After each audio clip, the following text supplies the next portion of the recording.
Hivyo siku ya leo sasa nitajielekeza zaidi kwenye kufafanua kuhusu mwongozo wa utaratibu wa maadhimisho hayo kuwa: moja, maadhimisho haya yatafanyika kuanzia tarehe 1 hadi tarehe 8 Machi mwaka 2026. Itakuwa ni wiki ya maadhimisho. Hata hivyo, baada ya hapo sio kwamba habari zitakuwa zimekwisha.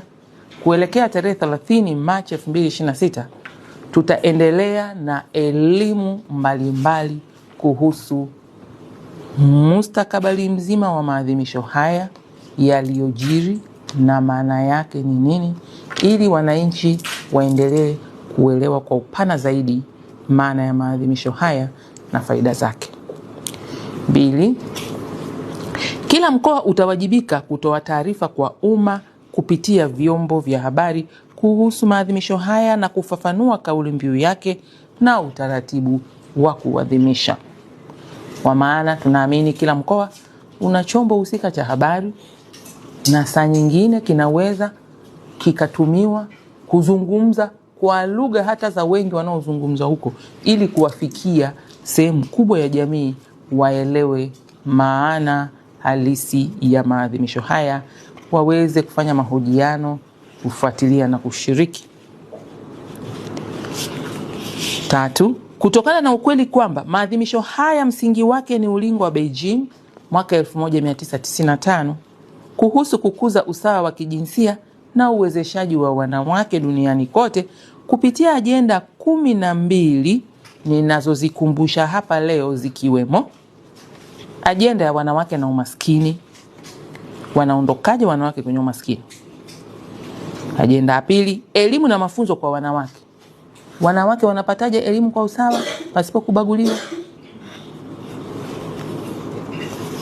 Na mazingira hayo ya elimu yaendane na hali yao wanawake.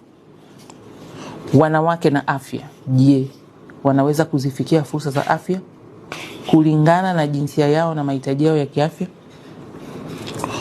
Unyanyasaji dhidi ya wanawake unawezaje kukomeshwa? Ilikuwa ni mojawapo ya ajenda. Lakini kulikuwa na ajenda ya wanawake na mazingira na kutokomeza ubaguzi dhidi ya watoto wa kike. Hili la wanawake na mazingira, wanashiriki vipi kuboresha mazingira? Je, katika nafasi yao ya maisha yao, wao ni wakata kuni hodari sana, waweze kupika, lakini wanafundishwa vipi ili waweze kutumia nishati mbadala na mambo mengine yanayohusu mazingira kwa ujumla, wawe ni washirika wa kuyalinda.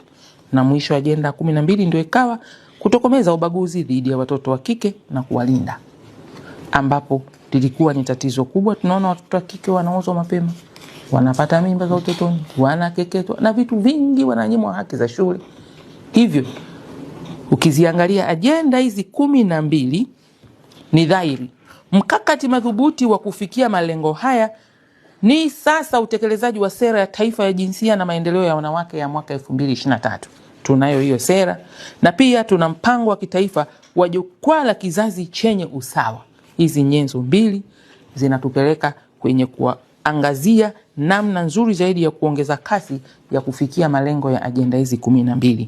Na ikumbukwe pia tuna dira ya taifa 2050 ambayo ndani yake tumeingiza masuala yaliyozungumziwa kwenye sera hii na kwenye hilo jukwaa la kizazi chenye usawa.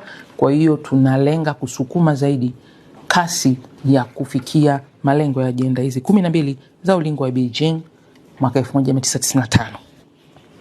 Ndugu wanahabari, eneo lingine la utaratibu wa maadhimisho litakuwa kufanya midahalo na makongamano yanayobeba ujumbe wa kauli mbiu, ambapo mada kubwa zitakuwa zinaakisi kauli mbiu hiyo ambayo imefungamanishwa na dira yetu, kwamba tutaelimisha na kujadili nafasi ya mwanamke kwenye utekelezaji wa dira 2050, alipotoka, alipo na aendako, na kwamba atafikaje.